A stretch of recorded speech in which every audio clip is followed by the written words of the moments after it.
안녕하십니까 국내 포뮬러1 팬 여러분, 대학생 친구들의 포뮬러1 수다 포뮬러톡에 오신 여러분들을 환영합니다. 네. 저는 진행을 맡고 있는 준, 그리고 패널을 맡게 된 폴입니다. 일단 뭐 다른 이야기 하기 전에 4월입니다. 그죠? 야, 오늘 4월 4일인가요? 죄송합니다. 아, 4월 5일입니다. 네. 4월 6일입니다. 그 뭐 하세요? 6일인가요, 오늘? 오늘 6일인데요. 뭐야. 5일 어디 갔죠? 어제 하루 종일 주무셨나 봐요. 제가 어제 마침 또 음. 저번 주 준 씨 또 저번 주죠. 감기셨잖아요. 그쵸, 맞죠. 이제 제가 바통 받았고 이제 감기 회복 중에 있습니다. 본인이 감기를 걸리셨다. 네. 어쩌다가 또 이렇게 걸리신 것 같으세요? 제가 보기엔 확실히 준 씨한테 옮은 게 아닌가. 저희가 지금 만난 적이 없는데 이게 무슨 소리죠? 이게 다 전송이 되거든요, 마이크로. 마이크로 이게 전염이 된다. 네. 바로 앞에서 어, 말씀 중이시잖아요. 뭐 그쵸. 네. 그래서 이게 전파를 타고 이게 전염이 됐다. 아무래도 그게 어허, 아니라면 걸릴 이유가 없습니다. 그럴 제가 수 있죠. 워낙 건강한데. 아니면 또 요즘 왜냐면 이제 날씨가 굉장히 따뜻해지면서 꽃이 굉장히 네, 많이 피지 않습니까? 그렇죠. 저희 집 앞에도 이렇게 개나리도 많이 피고 벚꽃들도 이제 좀 따뜻한 곳들은 많이 피고 저기 밑에 뭐 경남 진해 이런 데서는 벌써 벚꽃 축제하고 있지 않습니까? 지금 안 그래도 오늘 아침에도 부산에 사는 친구가 네. 벚꽃이 만개한 사진을 올렸더라고요. 네, 그 그래서 제 아랫부분을. 생각에는 폴 씨가 네. 약간 꽃가루 때문에 이렇게 문제가 생기지 않았을까 아, 하는 생각도 해볼 수 있겠다. 아닙니다. 준 씨한테 올고 아니, 저랑 만난 적이 없다니까요. 다 예, 전염이 되는 겁니다. 저는 뭐 이제 약 잘 먹고 이렇게 회복을 잘 했고, 네, 뭐 나쁘지 않은 것 같습니다. 약을 그때 마지막에 좀 다 먹지를 않았었는데, 네. 근데 금방 괜찮아져가지고 생각보다 약 먹으니까 금방금방 호전이 되더라고요. 그 약 원래 하루치만 먹는 거 국룰이잖아요.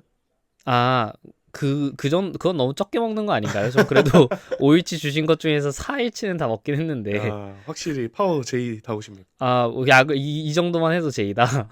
네, 그리고 뭐 치과도 어쨌든 저는 이제 이쪽 위에 치료가 전부 끝나서, 네. 네, 여전히 좀 살짝 불안하긴 합니다. 이게 어쨌든 내 이빨이 아니란 걸 스스로 알고 있으니까 뭔가를 씹을 때도 계속 좀 의식이 된다.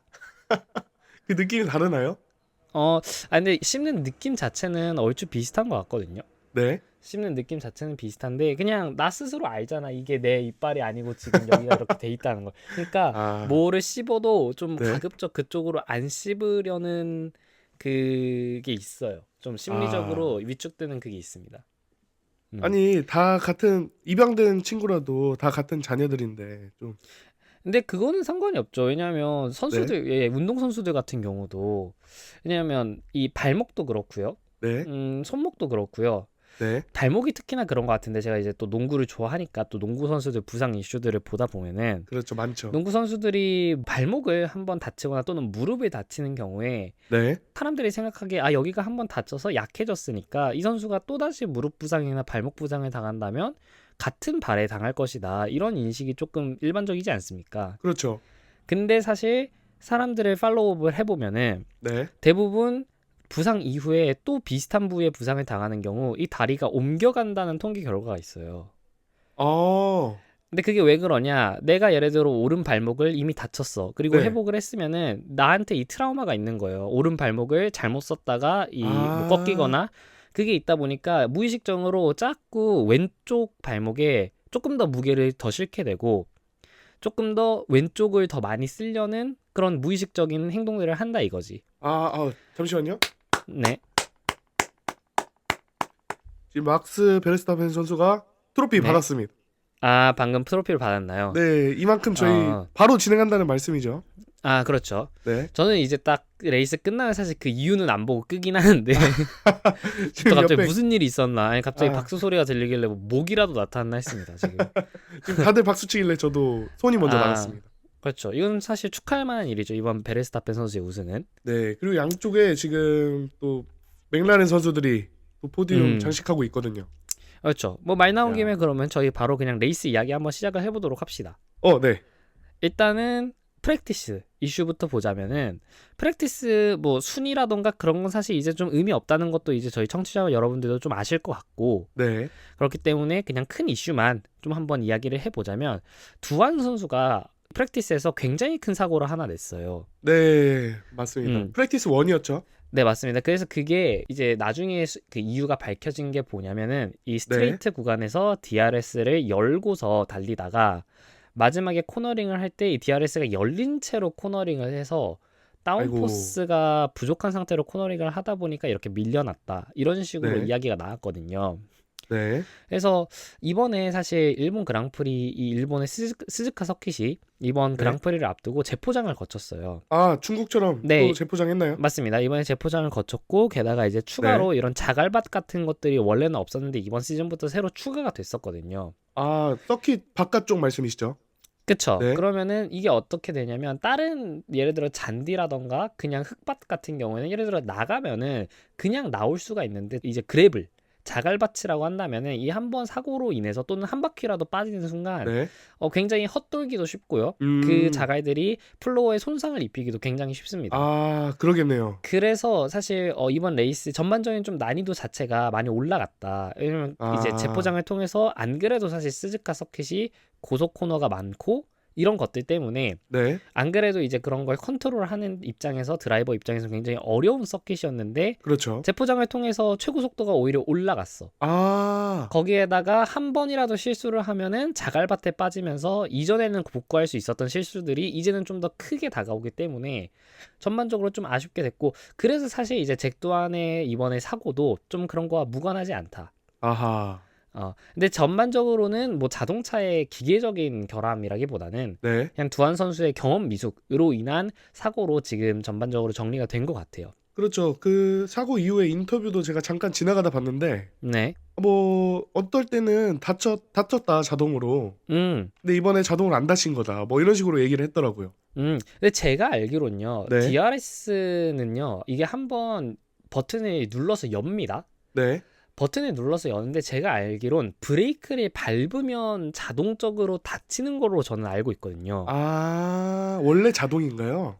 네, 원래는 근데 이제 그거를 좀 제가 거기까지는 모르겠는 게 레이스에선 자동인데 이거를 팀이 임의적으로 좀 해제를 할 수 있는 건지 아하. 가 조금 의문이고 왜냐면 레이스에서는 규정상 뭐 DRS 구간 외에서는 DRS를 열면 안 되니까 네. 그래서 이거를 기계적으로 팀 쪽에서 그거를 차량을 조작을 할 수 있는 건지 그게 아니라면은 진짜 차량 결함으로 인해서 원래라면 다쳤어야 할 것이 다치지 않았던 것인지 음흠. 아니면은 그냥 두한 선수가 욕심을 내다가 브레이크를 너무 늦게 밟는 바람에 그냥 슬립이 난 건지 아.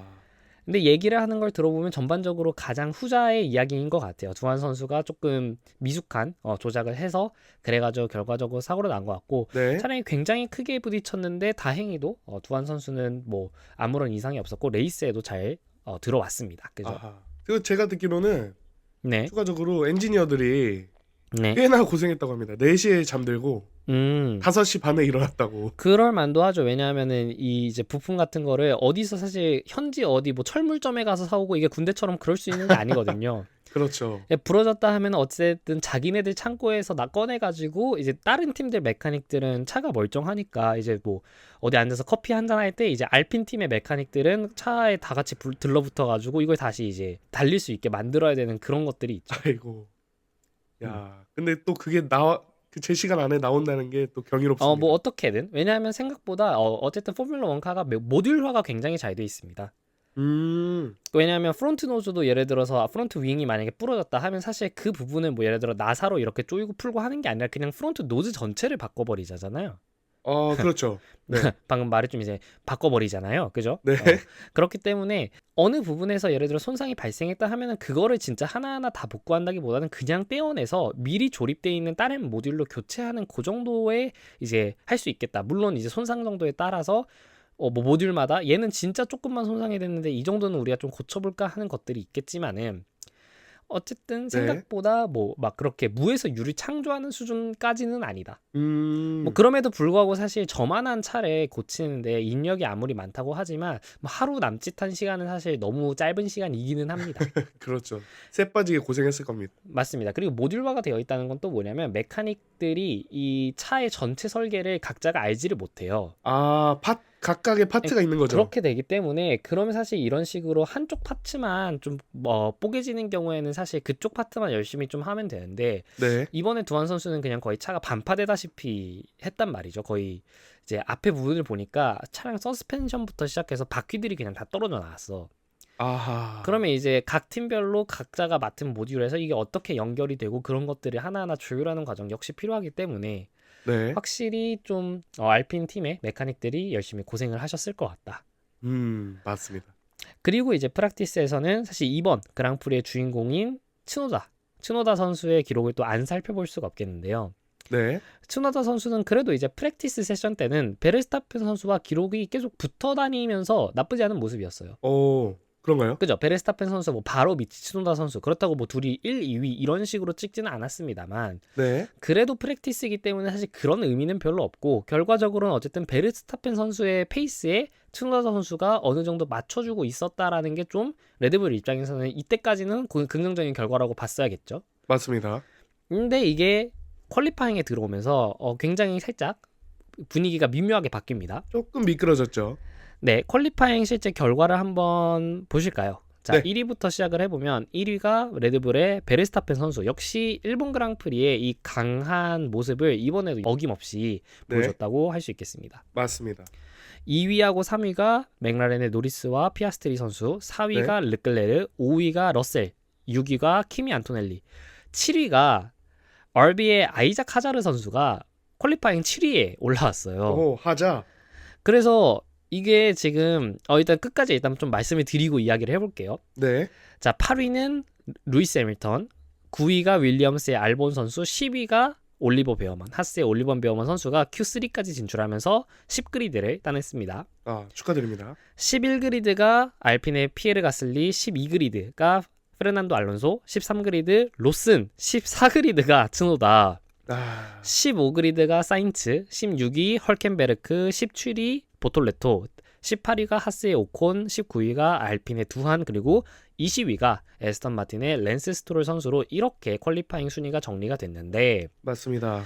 자, 여기서 일단 레드불 패밀리의 이 드라이버들 순위를 한번 보자면은 1위가 베르스타펜 선수였고요. 네. 7위에 RB의 아이작 하자르 선수가 들어와 있습니다. 그렇죠. 13위가 이번에 RB로 강등당한 로슨 선수가 들어와 있고요. 네. 츠노다 선수가 14위를 기록합니다. 아하, 미묘하네요. 로슨 선수랑 츠노다. 맞습니다. 이 약간 운명이 뒤바뀐 두 드라이버가 바로 이 다음 퀄리파잉에서 이렇게 순위가 붙어있는 모습 때문에 많은 분들이 또 이 두 드라이버의 경쟁을 또 기대를 많이 하셨고, 네. 무엇보다 이 하자르 선수는 퀄리파잉 때 정말 이슈가 있었어요. 하자르 선수가 퀄리파잉 때 시트에 드라이버 뭐라 그러죠? 시트벨트. 한국말로 시트벨트. 뭐라 그러죠? 안전벨트 시트벨트. 말씀이시죠? 그죠? 안전벨트 관련해서 이슈가 있으면서 굉장히 불편함을 안고 달렸다고 해요. 쪼여졌나요, 많이? 그게 끊어졌는지 뭐 어떻게 뭐 해서 어떤 불편함을 일으켰는지는 모르겠지만 그냥 네. 이제 얘기가 되는 걸로는 어쨌든 시트 관련된 문제가 있었다. 안전벨트 관련된 문제가 있었다라고는 했고, 이게 Q2 세션부터 문제가 있었는데 Q2 세션도 그 어려움이 있는 상황에서 어떻게든 통과를 하더니 Q3에 올라와서는 7위까지 해버렸어요. 근데 그러다 보니까 이거 다음 그랑프리를 앞두고 갑자기 이제 또 레드불이 설마. 아이작 하자르 선수와 츠노다를 다시 바꾼다면? 에이. 그러니까 지금 이게 그거 완전 간제비 아닙니까? 그죠? 이게 그냥 이거 뭐 완전 치킨 게임도 아니고 이거 어쩔 거야. 자꾸 그렇죠. RB에서 잘하는 사람들이 자꾸 나오고요. 근데 그렇다고 레드불 차가 또 문제인 건 아닌 것 같아. 왜냐하면 또 베르스타펜 선수는 그냥 잘하거든요. 네, 맞습니다. 그러니까 이거는 약간 오히려 베르스타펜의 저주라고 볼 수도 있을 것 같아요. 그 옆자리. 한편으로 보자면. 그죠? 왜냐하면 베르스타펜 선수가 너무 개인기량을 뛰어나기 때문에 네. 이 레드불 입장에서는 사실 차의 성능을 객관적으로 평가할 만한 그게 좀 어려운 거야. 아하. 그 왕의 남자. 그쵸. 그러니까 베르스타펜 선수가 어떤 차를 갖다도 평균 이상의 성적을 계속 뽑아내기 때문에 레드불 네. 입장에서는 과연 어느 부분에서 자기네들이 정말 개선을 해야 되고 어떻게 개선을 해야 될지 오히려 베르스타펜 때문에 감을 못 잡을 수도 있다. 아, 너무 잘해버리니까. 그쵸. 너무 잘해버리니까 이게 지금 차가 모자란 건지 그렇기 때문에 사실 차가 모자란 건데 네. 베르스타펜 때문에 자꾸 이 세컨 드라이버한테 이 비난의 화살이 좀 돌아가는 아, 그런 측면이 좀 있지 않을까라는 생각이 좀 듭니다. 그럴 수도 있겠네요. 맞습니다. 이게 약간 옛날에 뭐 농구 같은 경우도 탱킹 팀 뭐 이런 거 있지 않습니까? 저는 농구 잘 모릅니다. 탱킹 팀이라고 이 야구도 그렇고요. 뭐 대부분의 리그제를 시행하는 스포츠 카테고리에서 똑같은 제도를 하는데 네. 이 전년도 순위에 따라서 추후 연도들의 이 드래프트 픽 순위를 부여를 합니다. 아, 야구도 그렇지 않나요? 그쵸. 그러니까 왜냐하면은 이 순위가 100년만 년 이어지면 재미가 없으니까 그렇죠. 전체적인 리그의 활성화를 위해서 네. 이 추후에 들어오는 더 젊은 선수들 중에 뛰어난 선수들을 순위가 낮은 팀들이 뽑을 수 있도록 하는 이런 조치들을 거치는데 네. 이제 그러다 보니까 만약에 우리 팀이 정말 막 플레이오프에 못 가고 이럴 것 같으면은 애매하게 하위권에 있을 바에 완전 최하위권이 돼가지고 재능들을 끌어모은 다음에 한번 빵 하고 터트려 보자 이런 마음으로 하는 게 이제 탱킹이라고 합니다. 아, 네. 근데 뭐 물론 포뮬러 1에 이제 그런 드래프트 제도 같은 게 없으니까 사실 이런 건 의미가 없긴 합니다만은 네. 그러니까 결론적으로 이게 뭐냐면 탱킹을 하는데 그럼 사실 문제가 뭐냐면 잘하는 선수가 우리 팀에 있으면 안 됩니다. 그러니까 그 탱킹을 맡은 팀 말씀이시죠? 그죠? 탱킹이 하는 팀 입장에서는 이 우리 팀에 잘하는 애가 있으면 안 돼. 왜냐면 이기면은 손해거든요. 아, 그렇죠, 그렇죠, 그죠? 그렇죠. 오히려 이제 잘하는 팀, 그러니까 재능의 저주라고 볼 수 있겠죠. 아하. 근데 약간 베르스타펜 선수도 물론 뭐 비유가 완벽한 것 같지는 않습니다만 뭐 결론적으로 제가 말하고 싶었던 거는 베르스타펜 선수의 개인 기량이 너무 뛰어나다 보니까 이것이 약간 레드불 이사진한테 잘못된 메시지를 던지고 있는 것이 아닌가라는 생각이 들어요. 아, 레드불 입장에서는요. 그죠? 좀 차를 대대적으로 좀 갈아엎거나 네. 좀 이뤄야 할 필요가 좀 있어 보이는데 네. 베르스타펜 선수한테 기준을 맞추다 보니까 이건 드라이버 문제야 라고 하면서 결국에는 그럼 이런 그냥 세컨드 드라이버를 계속 바꾸는 일밖에는 사실 앞으로 할 수 있는 게 뭐가 있습니까? 그렇죠. 그러다 보니까 이런 부분에서 조금 문제가 있을 수 있겠다. 그래도 뭐 어쨌든 그 퀄리파잉에서 전반적으로 어쨌든 레드불이 좀 이런 이슈몰이를 좀 했다고 볼 수 있겠고요. 네. 올리버 베어만 선수도 굉장히 오랜만에 아마 이번 시즌 시작하고 하스가 Q3에 진출한 게 처음인 것 같은데 오, 그런가요?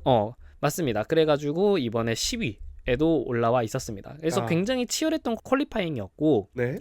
Q1만 하더라도 1위부터 20위 선수들까지 전부 1.5초 이내로 들어왔어요. 오.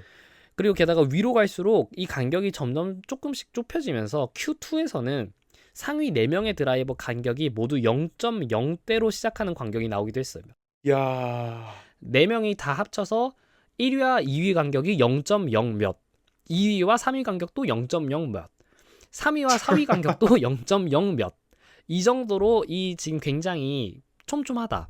이 저희가 보통 통계를 내보면 네, 한 등수당 0.1초 정도는 차이가 났었잖아요. 맞습니다. 저번에 말씀드리기로는 그랬죠. 네. 근데 그게 아니라 0.1초도 안 되는 시간에 4명이서 들어왔다는 거죠. 맞습니다. 야. 그리고 이게 많이 나오는 얘기가 뭐냐면 뭐 이번에 랜더 노리스 선수가 레이스 전에 인터뷰한 내용에서도 그랬지만 지금 네. 전반적으로 그리드 내 차량의 성능들이 저희가 흔히 말하는 이 4강 팀들 사이에서도 지금 굉장히 삐까삐까하지만 네. 그 밑에 팀들과 4강자의 차이도 그렇게 압도적이지 않습니다. 아하. 뭐 롱런 페이스 50랩, 60랩씩 돌고 하니까 한 랩당 사실 0.1초만 차이가 나도 네. 이게 전체 레이스로 보면 5초, 6초 차이란 말이죠.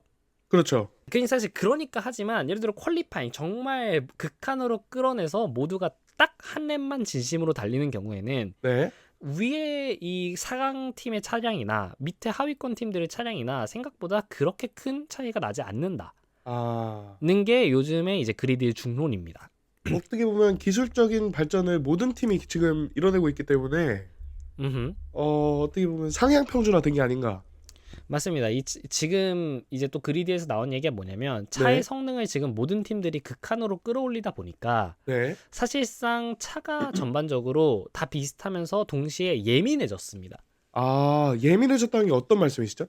이제 차의 기량보다는, 그러니까 차의 성능보다는 드라이버의 실수 하나하나가 뼈아픈. 그러니까 아, 옛날 같은 경우는 뭐 맥라렌 차, 아니면 뭐 레드불 차, 아니면 옛날 2010년대 그 후반때 메르세데스 차, 네. 그냥 그거 타기만 하면 1등, 뭐 약간 이런 느낌이었다면은 네. 이제는 사실 드라이버의 정말 이 실수 하나하나가 전반적인 순위에 바로바로 영향을 미치는 그런 상황이라고 또 볼 수 있겠고, 아하. 뭐 옛날까지도 아닙니다. 메르세데스 강점기 뭐 한 2018년 정도부터 뭐 작년 시즌 초까지 뭐 네. 이제 레드불까지 해가지고 그렇죠. 그냥 차가 제일 빠르면 이겼는데, 이제는 이게 아니다. 이제는 아. 드라이버의 오히려 역량이 중요해지는 시대가 좀 돌아오고 있다. 오히려 좀 공평해지는 거네요. 맞습니다. 옛날에 예를 들어서 뭐 다니엘 리카르도 선수, 지금은 이제 그리드에서 모습을 볼 수 없지만 네. 리카르도 선수 같은 경우 2017년에 인터뷰를 한번 했었을 때 차량이 75%, 드라이버가 25%의 비중을 차지한다고 언급한 적이 있습니다. 오. 그리고 포뮬라 1은 특히나 포뮬라 2만 하더라도 이 차량을 똑같은 차를 주거든요. 팀이 같이 들어가나요? F2도? 예, 포뮬라 2는 그러니까 그냥 규격화된 차량이 나옵니다. 그러니까 다 포뮬라 같은 1은 차를 타고 컨스트럭터별로 차량을 개별적으로 제작을 하는데, 포뮬라 2만 되더라도 차량은 그냥 다 똑같아.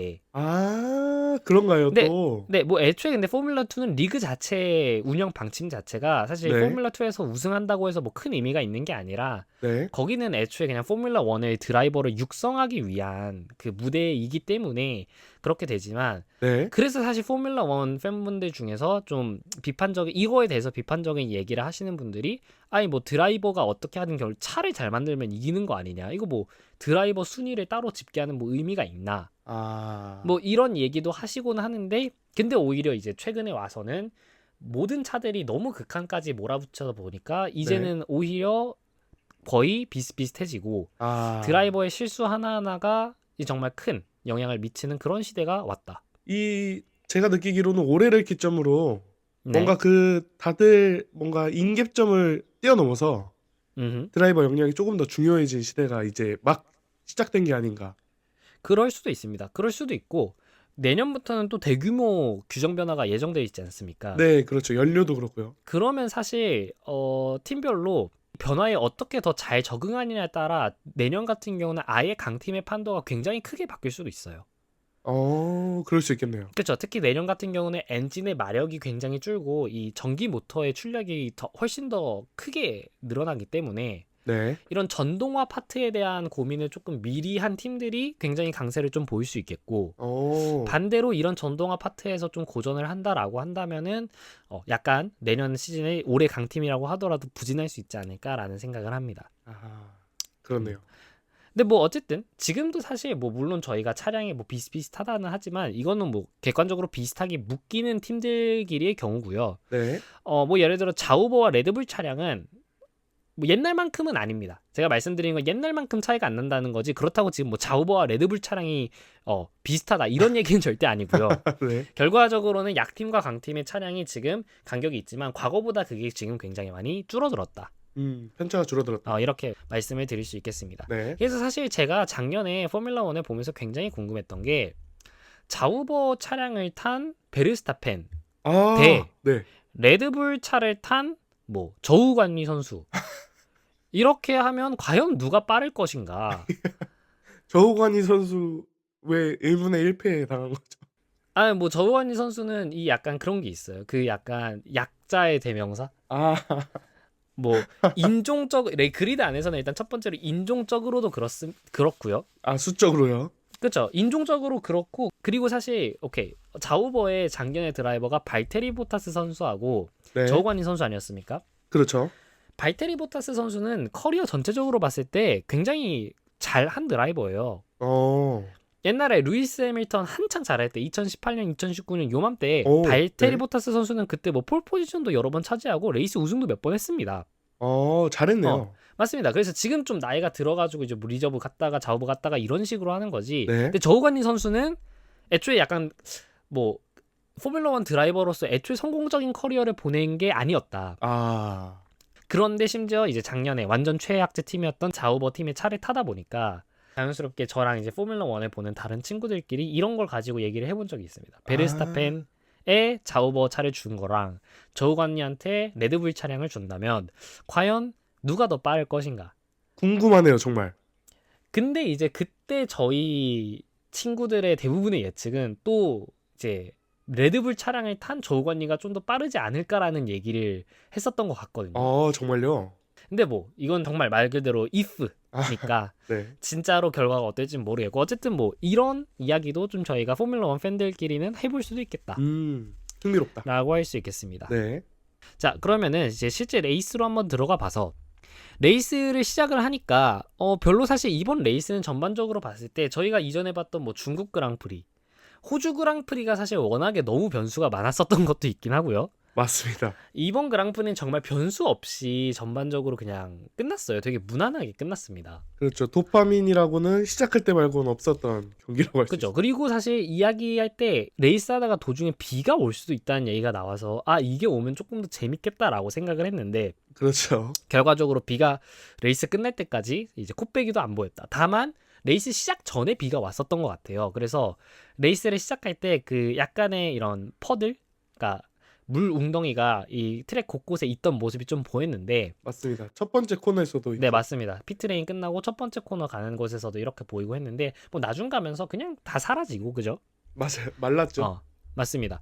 그래서 이번에 시작을 할 때 대부분의 이제 팀들이 하드 타이어 죄송합니다. 대부분의 팀들이 이번에 시작을 할 때 미디엄 타이어로 시작을 했습니다. 맞습니다. 거의 한 서너 팀 빼고는 다 미디엄이었죠. 하드 타이어를 가지고 시작한 게 루이스 해밀턴 선수가 네. 있었고 뭐 밑에 있는 오콘 선수랑 헐켄베르크 선수도 하드 타이어 시작을 했고요. 네. 19위와 20위에 잭 두안 선수와 랜스 스트롤 선수는 소프트 타이어 시작을 했습니다. 맞습니다. 근데 이게 왜냐면 이 스즈카 서킷이 전통적인 투스탑이라고 제가 저번에 말씀을 드리지 않았습니까? 네, 맞습니다.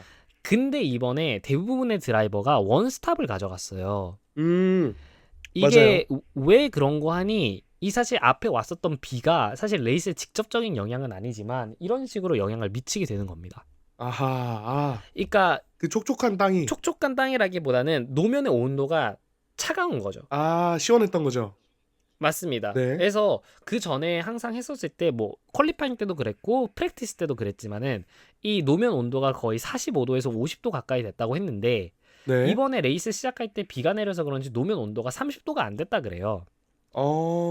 그래서 이제 생각보다 타이어 관리가 엄청 잘 되면서 원래의 예측은 미디엄 타이어를 낀 선수들이 뭐 20렙 언저리에 피트 스탑을 할 거라고 생각이 되었는데 네. 전반적으로 그냥 버티자면 사실 좀 더 버틸 수 있는 그런 상황이 됐었어요. 근데 이제 조지 러셀 선수가 처음으로 피트인을 먼저 했고 그러면서 이제 다들 상위권에서도 결과적으로는 조금 더 버틸려고 하다가 조지 러셀 선수의 이제 피트 스탑을 계기로 다른 팀들이 다 같이 피트 스탑을 한 20렙에서 22렙쯤 한꺼번에 하는 그런 모습을 좀 보여줬습니다. 맞습니다. 도미노처럼 들어갔죠. 맞습니다. 이게 언더컷을 조심하는 건데 혹시 폴씨 언더컷이라고 아십니까? 언더컷이요? 네.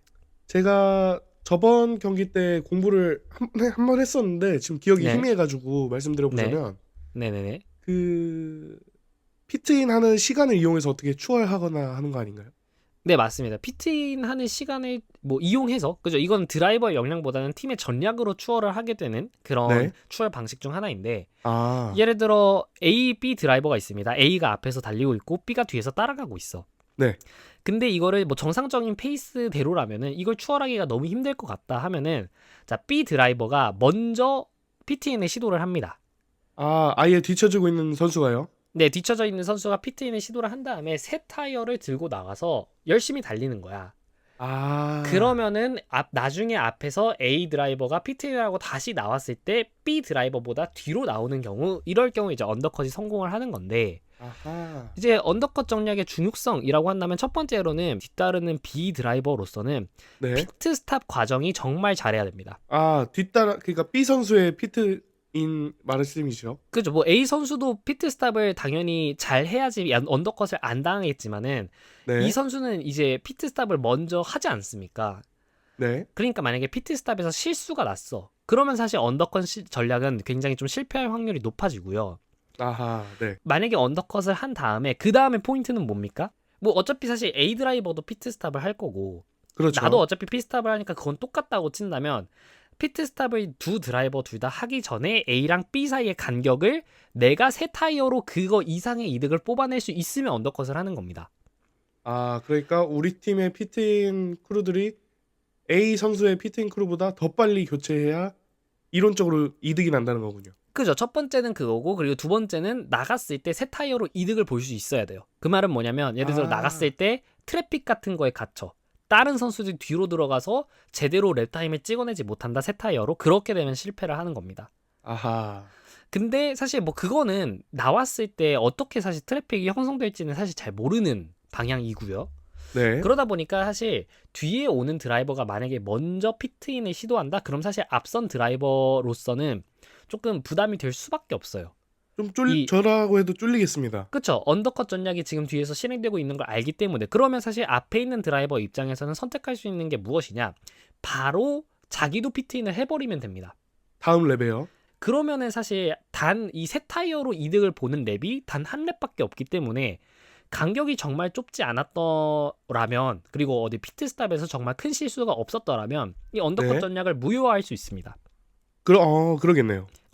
그 만약에 예를 들어서 내가 뭐 저쪽은 새 타이어를 바꿨는데 나는 헌 타이어로 세 랩을 더 달려. 그러면 이 친구는 새 타이어로 이득을 볼 시간이 세 랩이 다 있는 거니까 네. 언더컷 전략을 이제 무효화시키기 위해서는 만약에 뒤에서 피트스탑을 했다, 최대한 빨리 나도 피트스탑을 하면 그것을 무효화시킬 수 있습니다. 아하. 근데 그러면 그냥 하면 되는 게 아닌가 싶겠지만은, 만약에 네. 저쪽이 좀 도박수를 던졌어. 나는 예를 들어 지금 타이어 페이스가 그렇게 나쁜 건 아닌데 네. 뒤에서 피트스탑을 했기 때문에, 뒤에서 언더컷을 시도했기 때문에 나는 사실 지금 피트스탑이 필요하지 않은데 쓸 수 있는 타이어를 버리고 어거지로 피트스탑을 해야 되는 상황이 아, 된단 말입니다.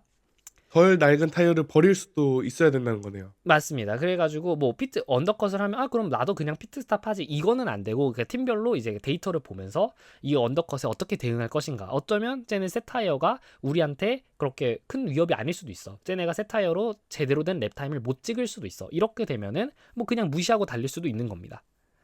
그러면 B 선수만 손해인 거죠. 그렇죠. 그렇기 때문에 이제 프랙티스 과정에서 선수들이 그냥 단순히 미디엄 타이어만 껴보는 게 아니라 뭐 네. 하드도 껴보고 소프트도 껴보고 미디엄을 꼈을 때 뭐 연료도 많이 넣어보고, 이런 식으로 다양한 상황을 좀 해보면서 내가 이 상황에 이 정도의 타이어를 갖고 이 정도의 연료량을 갖고 있을 때 내 랩타임이 어느 정도가 되고 상대방의 랩타임이 어느 정도가 되고, 이게 계산이 돼 있으면은 언더컷을 시도를 했을 때 뭐 한 랩당 몇 초의 이득을 우리가 볼 수 있다, 몇 초씩 우리가 뺏기고 있다, 이게 되지 않습니까? 그렇죠. 그래서 이 프랙티스 세션이 중요한 겁니다. 아, 그냥 단순히 드라이버가 나가서 코너에 감을 익히고 서킷이 어떻게 생겼는지 아는 거를 떠나서 이 팀에 데이터를 주는 게 사실 첫 번째 목적인 거고요. 네. 그리고 뭐 선수들은 어차피 뭐 심레이싱이라 그래가지고 이 시뮬레이터가 다 있습니다. 그래서 선수들은 굳이 뭐 어. 프랙티스 안 해도 길은 다 알아요. 여기 다음에 뭐 아하. 오른쪽으로 꺾는지 왼쪽으로 꺾는지 그걸 모르는 드라이버는 없습니다. 그 전투기 시뮬레이터 같은 시뮬레이터가 또 팀마다 있나 보네요. 그쵸. 그게 있고, 그리고 서킷이 아스팔트이기 때문에 옛날에 만들어진 서킷은 이거 뭐 길이 갑자기 바뀌거나 하지 않습니다. 아하. 그렇기 때문에 프랙티스 세션은 결국엔 드라이버보다는 결국 팀을 위한 세션이라고 보면 되고, 그런 데이터들을 팀이 활용해서 이런 언더컷 전략이라던가 뭐 실제 레이스 안에 있는 다양한 전략들을 사용하고 또 거기에 대응하기 위해 사용을 한다라고 할 수 있겠습니다. 아하. 오늘 또 하나 배워갑니다. 네, 맞습니다.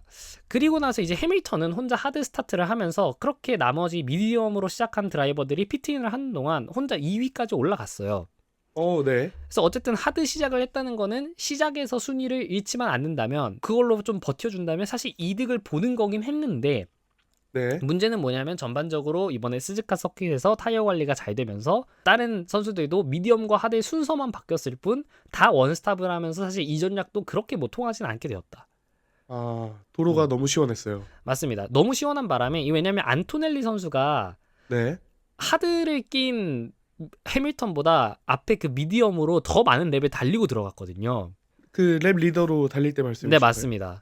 네. 32랩, 전체 53랩을 달리는데 그중 32랩째에 안토넬리 선수가 미디엄 타이어를 교체를 했어요. 맞습니다. 그러니까 원스탑을 하면서 미디엄 타이어로 절반 이상을 달린 거야. 그러니까 그만큼 이번 스즈카 서킷에서 타이어 관리가 굉장히 좀 용이했었다라고 볼 수 있겠고, 네. 그래서 만약에 안토넬리 선수가 이번에 포디움을 차지를 했다라고 한다면 이번에 포디움을 차지했으면 F1 역대 최연소 포디움이 됐을 거란 말이죠. 그런가요? 맞습니다. 이전까지 갖고 있는 그 최연소 포디움 기록이 막스 베르스타펜 선수가 2016년 스페인 그랑프리에서 우승을 할 때 뭐 우승입니다. 네. 그 심지어 이 선수는 우승까지 했어요. 그러니까 첫 포디움이 우승이었는데 2016년 스페인 그랑프리에서 우승을 할 때 18세 228일의 나이였습니다. 야, 일까지 세야 돼요, 이제. 네, 맞습니다. 1까지 세야 되는데 18세 228일. 근데 안토넬리 선수가 저번에 저희가 말했던 최연소 기록이 데뷔전에서 포인트 피니시를 한 최연소 드라이버로 이야기를 드렸는데 네. 이때 안토넬리 선수의 나이가 18세 203일이었단 말이죠. 이야. 근데 봐봐, 이게 호주 그랑프리 때 203일이었으니까 저희가 호주 그랑프리 일주일 있다가 중국 했고요. 네, 그리고 2주 있다가 지금 이번에 일본 그랑프리 하지 않았습니까? 맞습니다. 그러면 21일을 더하면 만약에 이번 그랑프리에서 안토넬리 선수가 포디움에 올랐다 하면은 18세 224일이 돼서 베르스타펜 선수보다 4일 앞당긴 최연소 기록이 될 뻔했어요. 야, 근데 결과적으로는 뭐 포디움은 차지하지 못하면서 이 기록은 물 건너갔다라고 할 수 있겠습니다. 조금 아쉽습니다. 어쨌든 32랩째에 안토넬리 선수가 정말 오래 쓴 미디엄 타이어를 피트인을 하고 그리고 나서 나왔을 때 6위로 나왔어요. 네. 그래서 이때부터 그냥 시작 그리드랑 순서가 똑같아졌어요. 아, 중간에 피트인을 다 같이 하고 다 같이 해서 상위권 드라이버들이 다시 딱 하고 들어와서 안토넬리까지 이 피트 스탑을 마쳤을 때 네. 순위가 스타팅 그리드랑 거의 똑같았습니다. 1위 베르스타펜, 노리스, 피아스트리, 르클레르, 러셀, 안토넬리. 그리고 원래 7위였던 하자르가 8위였던 해밀턴한테 한번 추월을 당하면서 네. 해밀턴, 하자르 요것만 바뀌고 그 뒤에 9위인 알본 그리고 10위였던 베어만도 그냥 순위를 그대로 지켰어요. 야, 어떻게 이러죠? 그러게요. 그냥 그만큼 변수가 없었다는 레이스였다고 볼 수 있겠고 그렇게 하고 나서 그냥 그대로 레이스가 끝났어요. 그래서 네. 이 굉장히 좀 포뮬러 1을 좀 안 보신 분들이 만약에 오늘 레이스를 처음 보셨다. 오늘 레이스를 최초로 시작해서 포뮬러 1에 입문을 하셨다. 굉장히 좀 긴장감이 떨어지는 레이스를 좀 보셨을 수도 있겠다. 야, 아니 이 순위 피트인 후에 순위 변화가 거의 없었다는 것을 봐서라도 네. 이 드라이버들 또한 뭐 다들 열심히 달려서 이 순위 변동도 없고 그러겠지만 피트 크루들 그 바퀴 바꿔주는 것도 다들 실수 없이 다 같이 비슷한 시간에 해냈기 때문에 또라고도 할 수 있겠네요. 네, 맞습니다. 이번엔 전반적인 큰 실수도 없었고 그리고 이번 시즌 시작하고 올 피니시, 그러니까 리타이어가 없는 최초의 레이스가 됐습니다. 아, 그렇죠. 세 번째 만에 드디어. 그리고 이전에 두 레이스에서 이제 리타이어 하면서 공식적인 순위 부여 자체가 안 돼 있었던 에스턴 마틴의 페르난도 알론소 선수도 드디어 뭐 포인트는 따진 못했지만은 네. 결과적으로 이제 레이스를 완주를 하면서 이제 0포인트로 드라이버 순위권에 들어가긴 됐다. 아, 축하드립니다. 이렇게 될 수 있겠습니다. 네. 그래도 저희가 이제 한 가지 마지막에 좀 볼만했었던 거는 네. 44렙째에 베르스타펜, 노리스, 피아스트리 이렇게 붙어 있었는데 3위였던 피아스트리가 팀메이트인 노리스를 굉장히 쪼아대는 그런 모습이 나왔어요. 맞습니다. 맞습니다. 그 파파야를 이야기할 때요. 맞습니다. 피아스트리가 거기서 이제 팀 라디오로 얘기를 했던 거는 네. 지금 내 페이스가 노리스보다 좋은 것 같은데 만약 노리스가 나중을 위해서 베르스타펜을 잡기 위해서 페이스를 지금 조절하고 있는 거라면 지금 좀 빨리 써라. 아. 왜 이렇게 느리게 가냐 노리스. 야. 이렇게 얘기를 했는데 근데 그래서 팀이 노리스한테 물어봤고 다시 확인을 해준 결과는 노리스는 지금 조절을 하고 있지 않다. 아, 열심히 달리고 있다. 그죠? 열심히 달리는데 그냥 너보다 느린 거다. 아하하. 라고 했는데 근데 결국 팀에서도 그럼 사실 저희 입장에서는 보는 입장에서는 그럼 노리스랑 피아스트리를 스왑한 다음에 피아스트리 보고 베르스타펜을 이기게 하면 되는 게 아니냐 라는 거였는데 또 팀에서도 피아스트리한테 100% 확신은 없었는지 또 여기서 스왑을 지시하지는 않았습니다. 그 또 지시한다고 또 막 무조건 받는 것도 아니잖아요. 그쵸? 왜냐면 뭐 작년에 이제 노리스 선수는 그와 관련된 전적이 하나 있기도 하고 네. 그리고 만약에 피아스트리 선수를 베르스타펜 잡으라고 노리스가 보내줬는데 네. 그러면 피아스트리가 만약에 베르스타펜을 끝까지 못 잡았어. 네. 그러면은 물론 팀 입장에서는 어차피 똑같이 2, 3위이긴 합니다만은 네. 그러면 나중 가서 노리스 입장에서는 어차피 피아스트리가 잡지도 못했는데 나는 왜 순위를 양보한 거지 이게 되거든요. 아, 그렇게 될 수 있죠. 그러면 피아스트리가 예를 들어 베르스타펜을 못 잡으면 그럼 나중에 2, 3위 이거 바꾼 거를 다시 돌려줄 것이냐. 이 생각이 굉장히 복잡해질 수밖에 없기 때문에 네. 팀 입장에서는 사실 뭐 예를 들어서 뭐 11위를 쫓는 12위와 13위 요 정도라면 뭐 스왑을 지시하는 거에 별로 부담은 없겠습니다만은 네. 뭐 그런 여러 가지 고려들이 좀 있었을 수 있고 결과적으로는 피아스트리 선수가 끝까지 노리스를 추월하지 못하면서 추월하지 못했다기보다는 안 한 것 같아요. 중간에 보니까 피아스트리 선수가 DRS까지 열면서 굉장히 가깝게 따라붙는 장면이 나왔거든요. 거의 엉덩이에 코를 갖다 댈 만큼 가까이 붙었었어요.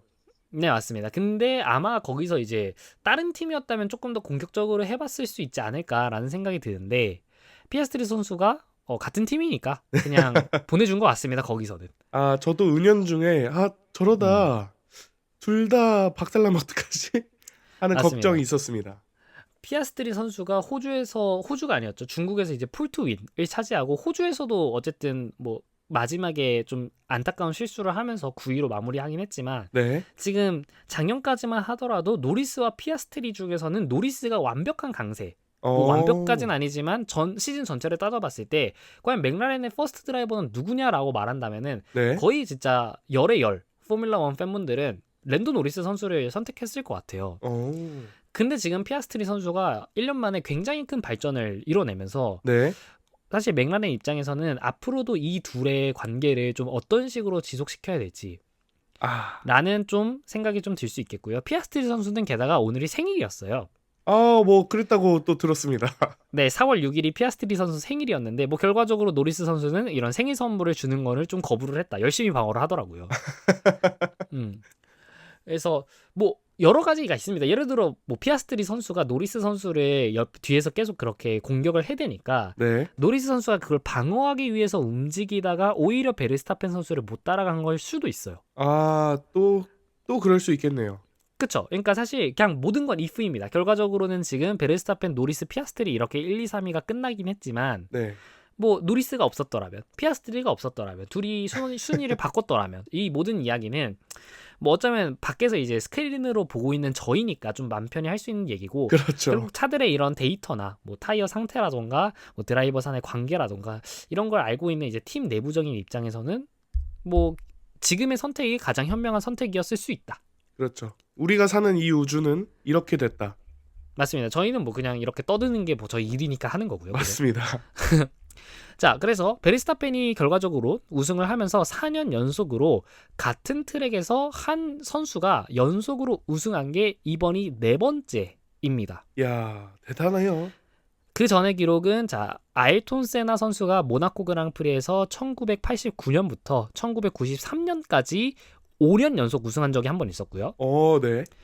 루이스 해밀턴 선수는 2017년부터 2021년까지 스페인 그랑프리에서 5년 연속 우승을 했습니다. 5번이 최고 기록이네요, 그러면. 네, 6번은 제가 거기까지는 안 알아봤어요. 근데 아마 네. 그럴 겁니다. 네, 네. 아마 그럴 겁니다. 아마 그럴 것 같고 정확히 4년 연속으로 또 같은 트랙에서 우승한 기록은 미하엘 슈마허 선수가 스페인 그랑프리 2001년부터 2004년에 이제 했기 때문에 이 미하엘 슈마허 아일톤 세나 그리고 루이스 해밀턴에 이어서 베르스타펜 선수가 이제 역대 4번째 기록을 세우게 됐고 네. 게다가 그 4번이 전부 폴2 윈인 거는 야. 미하엘 슈마허 선수 바로 다음으로 역대 2위입니다. 오호. 두 번째. 아일톤 세나 선수 같은 경우는 1989년, 90년 그리고 91년까지 폴2 윈이었다가 92년에는 퀄리파잉에서 3위를 기록을 했고요. 루이스 해밀턴 선수 같은 경우도 2017년, 2018년에는 폴 포지션으로 스페인 그랑프리를 우승했지만 2019년에 팀메이트였던 발테리 보타스가 이제 폴 포지션을 가져가면서 이때도 이제 2년 연속에서 폴2윈이 끊겼다. 그러면서 역대 2번째 기록을 이번에 베르스타펜 선수가 작성을 하게 됐고 만약에 베르스타펜 선수가 내년 일본 그랑프리까지 폴2 윈을 차지를 한다. 라고 한다면은 역대 1위의 기록이 됩니다. 처음이죠. 지금 뭐 베르스타펜 선수 나이로 보나 뭐 레드불의 전반적인 강세로 보나 뭐 내년에 실제로 이 기록이 세워지는 것이 그렇게 무리는 아닐 것 같아요. 맞습니다. 기대해 볼 만합니다. 맞습니다. 그리고 이제 뭐 레이스 끝난 다음에 좀 이야기를 좀 해보자면은 결과적으로는 과연 그럼 이제 츠노다 선수는 어떻게 될 것인가? 한 가지는 그래도 로슨 선수가 순위를 좀 많이 잃어버린 거에 비해서 츠노다 선수가 많이 올라왔어요. 맞습니다. 비교해 보자면 결국 올라오면서 최종 순위를 좀 한 번에 말씀해 드리자면 베르스타펜, 노리스, 피아스트리로 포디움이 형성이 됐고요. 네, 4위가 르클레르, 5위가 러셀, 6위가 안토넬리, 7위가 해밀턴, 맞습니다. 8위가 RB의 아이작 하자르, 9위가 알본, 10위가 베어만 하면서 여기는 이제 하자르랑 해밀턴 선수를 제외하고서는 전반적인 퀄리파잉 순위랑 똑같이 진행이 됐고요. 네, 11위가 에스턴 마틴의 페르난도 알론소, 12위가 츠노다, 13위가 피에르 가슬리, 14위가 윌리엄스의 사인츠 선수, 15위가 알핀의 두한 선수, 16위 헐켄베르크, 17위가 로슨, 네. 18위가 하세 오콘, 19위가 보톨레토, 20위가 에스턴 마틴의 랜스 스트롤 선수가 되면서 이런 식으로 끝났기 때문에 지금 RB 패밀리의 드라이버들 순위를 보자면 1위가 베르스타펜, 8위가 아이작 하자르, 12위가 츠노다, 그리고 17위가 로슨입니다. 야, 정말 전 등수에 분포돼 있네요. 잘 골고루. 맞습니다. 근데 이제 로슨 선수는 레드불에서 내려갔는데도 이 RB에서도 지금 팀메이트 경쟁에서 굉장히 밀리는 모습. 네, 아쉽습니다. 이기 때문에 로슨 선수는 뭐 사실 아직 어린 드라이버가 맞기는 합니다만은 네. 과연 레드불이 이 선수를 계속 내버려 둘 것인가? 그리고 사실 레드불이 지금 뭐 육성하고 있는 드라이버가 없는 것도 아니거든요. 몇 명 더 있나요? 웨스컴에 알려지지 않은 선수들도 있을 거고요. 네, 이제 팔로우업하고 있는 선수들이 많겠죠. 그렇게라고 한다면은 이 로슨 선수가 RB에서도 계속 이런 모습을 보인다라고 한다면은 뭐 아예 RB의 시트조차도 좀 주어지지 않을 수도 있겠다라는 이런 생각도 살짝 들 수 있습니다. 괜히 응원하고 싶은 마음이네요. 맞습니다. 사실 로슨 선수가 뭐 가위가위보 이겨가지고 6기 선수 대신 레드불에 간 게 아닌데 그렇죠. 레드불 가서 물론 뭐 개인 기량이 아쉬운 건 맞죠. 왜냐면 베르스타펜 선수는 저렇게 잘하는데 이 차가 부족함이 있더라고 하더라도 어쨌든 그렇게 차이가 나니까. 맞습니다. 그래도 이게 뭐 유키 선수랑 계속 비교를 하고 이 매스컴에서 너무 지금 로슨 선수의 개인적인 결함으로만 이게 좀 몰고 가는 게 살짝 안타까운 모습이라고 좀 할 수 네, 있겠습니다. 부담이 엄청 될 거예요. 맞습니다. 그리고 안토넬리 선수는 이번에도 6위를 차지를 하면서 메르세데스가 지금 굉장히 뭐 포디움에 지금 계속 막 1, 2위를 계속 다투는 입장은 아닙니다만 맞습니다. 차가 전반적으로 약점이 없고요. 네, 두 드라이버 다 굉장히 안정적인 포인트를 계속 벌어다 주고 있습니다. 맞습니다. 그래서 이번에 저희 해설했던 윤재수 해설위원님께서도 네, 만약에 이 상태에서 메르세데스가 지금 약점이 없는 차에서 강점을 조금 더 부각시키는 업그레이드를 한 번이라도 할 수 있게 된다면은 어쩌면 이번 시즌 컨스트럭터 우승이 메르세데스가 될 수도 있다라는 이야기를 하셨어요. 맥라렌을 넘어서라도. 맞습니다. 야, 그래서 어쨌든 이 메르세데스의 이런 약진도 좀 볼 필요가 있겠고 네, 알핀 같은 경우는 저희가 지금까지도 말했지만 유일한 노포인트 컨스트럭터를 이번 그랑프리까지 유지를 하게 되었습니다. 피에르 가슬리 선수가 13위 그리고 잭 두한 선수가 15위로 끝내면서 알핀이 사실 이렇게까지 떨어질 팀이 아닌데 그렇다고 지금 알핀 차가 어디서 특별하게 약점이 있는 것도 아니고 사고를 내는 것도 아니에요. 그냥 메르세데스는 차에 약점이 없다고 한다면은 지금 알핀 차는 차에 강점이 없습니다. 지금 특별히 뭐 어디에서 더 느린 것도 아니고 그렇다고 해서 어디에서 더 빠른 거는 진짜 아닙니다. 지금 그래서- 등수도 사실 여태까지 데이터로만 봐서는 다들 적당히 못하고 있습니다.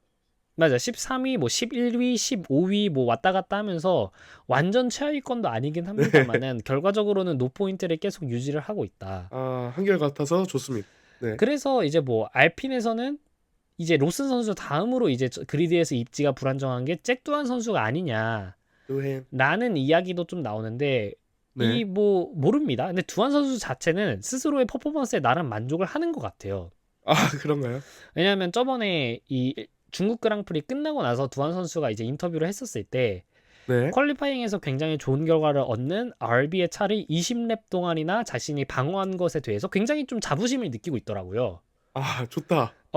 그래서 좋습니다. 이게 뭐 스스로의 근자감일지 아니면 실제로 뭐 알핀 팀에서 좀 이런 긍정적인 피드백을 주고 있을지는 모르겠습니다만 네, 일단은 뭐 걱정하는 것만큼 두한 선수의 입지가 당장에 흔들리는 건 아닌 것 같아요. 거의 잭 원형적 사고네요. 맞습니다. 뭐 그럴 수 있습니다. 자, 그래서 이렇게 레이스가 끝났고 레이스가 끝난 뒤에 드라이버 챔피언십 점수 변화를 보자면 자, 원래 1위였던 랜도 노리스 선수가 이번에 2위로 들어오면서 62점으로 여전히 1위를 유지하는데 2위였던 맥스 베르스타펜 선수가 이번에 1위로 25포인트를 추가하면서 61포인트가 됐어요. 네. 그래서 지금 랜도 노리스 선수와 맥스 베르스타펜 선수가 단 1포인트 차이기 때문에 둘이 굉장히 치열하게 됐다라고 할 수 있겠고요.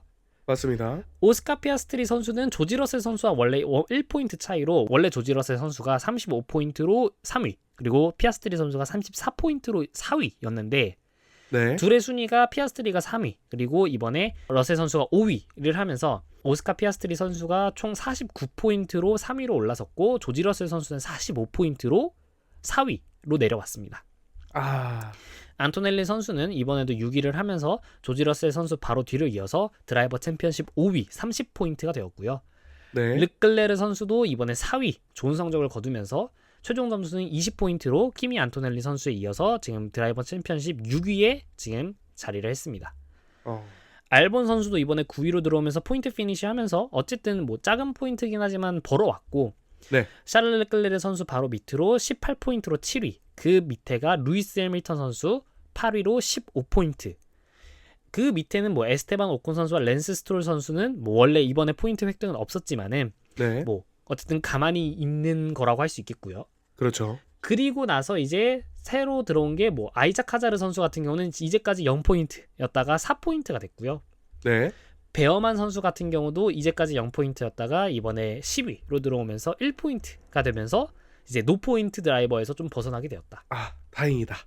맞습니다. 네. 그리고 이제 팀 점수도 보자면은 맥라렌이 어쨌든 사실 지금 1위는 못했지만은 뭐 베르스타펜 1위 했지만 치노다 어디 있습니까? 지금 12위죠. 네. 그러니까 지금 전혀 팀 성적에 세컨 드라이버가 도움을 못 주고 있고 맥라렌은 2, 3위를 하면서 맥라렌은 지금 굉장히 압도적인 컨스트럭터 1위가 되었습니다. 3번 연속 이러기도 쉽지 않은데 말이죠. 맞습니다. 총합으로 111점으로 지금 컨스트럭터 1위라고 할 수 있겠고요. 네. 메르세데스 같은 경우는 안토넬리 선수와 러셀 선수가 안정적인 순위를 가져가면서 지금 75포인트로 2위가 되었고 레드불이 뭐 베르스타펜 선수가 이제 소년가장의 역할을 해내면서 61포인트로 3위를 해내고 있고요. 네. 근데 제가 알기로는 아닌가요? 이게 베르스타펜 선수 포인트가 61포인트고요. 네. 레드불의 컨스트럭터 포인트가 61포인트입니다. 그러니까 이번 시즌 들어서 레드불의 모든 포인트는 베르스타펜 혼자 해내고 있다. 그러면 팀 이름을 그냥 베르스타펜으로 하시죠. 아, 그럼 뭐 그럴 수도 있습니다. 뭐 네. 그럴 수도 있고요. 자, 4위는 페라리. 이번에 페라리가 굉장히 순위가 낮았었는데 이번에 르클레르 선수, 해밀턴 선수 모두 4위, 7위로 들어오면서 18포인트나 벌어왔고 결과적으로 한방했습니다. 페라리가 지금 35포인트로 4위. 윌리엄스가 19포인트로 5위, 하스가 15포인트로 6위. 그리고 네. 7위가 에스턴 마틴의 10포인트로 지금 이제 7위가 됐고 레이싱 불스가 그 전에도 3포인트가 있었는데 이제 츠노다 선수가 이거는 중국 그랑프리 스프린트 레이스에서 가져온 점수였던 걸로 제가 기억을 합니다. 네, 그렇죠. 이번에 이제 레이스에서 처음 RB가 포인트를 4포인트 하자르 선수가 따면서 7포인트로 8위가 됐고요. 축하드립니다. 그러면서 이제 맨 처음에 호주 그랑프리에서 헐켄베르크 선수의 깜짝 7위로 인해서 6포인트를 땄었던 네. 자우버를 추월했습니다. 아, 그러면서 이제 자우버와 레이싱 불스의 지금 순위가 뒤바뀌었다 이런 말씀 좀 드리고 네.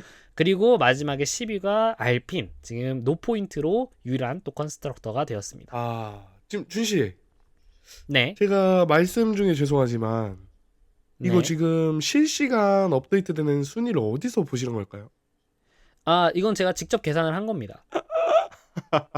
왜냐면 아니 어차피 어느 드라이버가 지금 순위에 따라서 몇 점을 얻는지 뻔히 알고 네. 원래 포인트가 뻔히 아는데 이건 그냥 더하면 끝나는 거 아닙니까? 아, 대단하십니다. 요 정도는 할 수 있어야 된다. 야. 팟캐스트를 하면서 요 정도 능력 없으면 안 된다. 지금 제가 사이트를 들으면서 네. 머리 짱구 굴리면서 이제 한 4개를 왔다 갔다 했는데 네. 어느 곳에서도 업데이트가 안 돼 있거든요. 아, 그렇죠. 네. 이거는 이제 뭐 몇 포인트로 끝나지 않으니까 이야. 몇 포인트를 주는지도 알고 원래 뭐 몇 포인트인지는 원래 나와 있으니까 요 정도 할 수 있습니다. 좀 더 분발하겠습니다, 저도. 알겠습니다. 그리고 이제 저희가 이제 한국에서 하는 포뮬러 1 팟캐스트로서 이거는 한번 언급을 하고 넘어가야 될 것 같은 게 무조건 해야 됩니다. 자우버 이게 무슨 일입니까? 자우버가 일본 그랑프리를 앞두고 SNS에 올린 이 홍보용 포스터 이미지가 굉장한 이슈를 낳고 있는데 이것이 뭐냐? 전범기, 우길기 문양을 이 자신들의 포스터 SNS에 사용을 하면서 굉장히 큰 비난을 받았어요. 맞습니다. 댓글창 난리 났죠.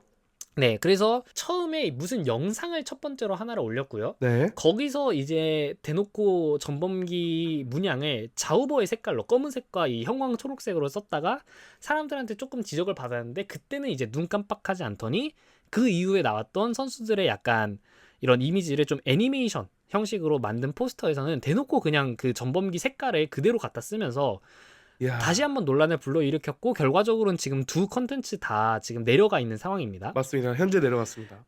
네, 근데 어쨌든 포뮬러 1이라는 이 세계 최고의 스포츠 레이싱, 모터스포츠 카테고리에서 이 참여를 하고 있는 컨스트럭터라고 한다면은 특히나 전 세계를 돌면서 이 레이스를 펼치는 나라들 아닙니까? 그렇죠.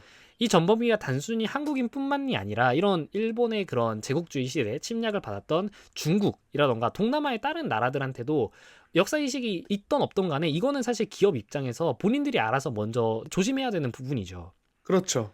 아무리 서구권에서는 이런 것들을 그냥 단순한 뭐 일본 군부의 상징, 지금까지도 무슨 뭐 스포츠 경기에서 하나의 그냥 뭐 심벌처럼 이렇게 쓰인다고는 하지만 서구권에서는 네. 뭐 그런 반대로 말하면 뭐 한국인, 한국 회사가, 현대가, 기아가 독일에서 차를 파는데 나치 분양을 사용을 한다. 네오나치요. 네, 그렇게 되면은 이거는 그 나라의 문화적 감수성이라던가 그런 문화적 차이를 전혀 고려하지 못하는 아쉬운 처사가 아닐 수 없다. 맞습니다. 라고 할 수 있습니다. 그래서 자우버 팀은 물론 이제 레이스 경영 자체도 어쨌든 계속 약팀에 머무르는 상태로 있으면서 강팀이 되기 위해서 또 네. 아니면 좀 레이스 안에서도 이런 유의미한 진전을 만들어내기 위한 노력을 계속 해야겠지만 네. 그와 별개로 이런 마케팅적에 있어서 세계 각국에 있는 포뮬러 1 팬들의 좀 마음을 좀 헤아리는 그런 생각부터 먼저 갖추기를 조금 바란다. 이런 말씀을 좀 드리면서 끝내도록 하겠습니다. 아주 좋습니다. 그러면 자 저희 레이스 이야기는 여기서 그만하고 네. 다음번 바레인 그랑프리 이야기로 돌아오도록 하겠습니다. 네, 수고하셨습니다.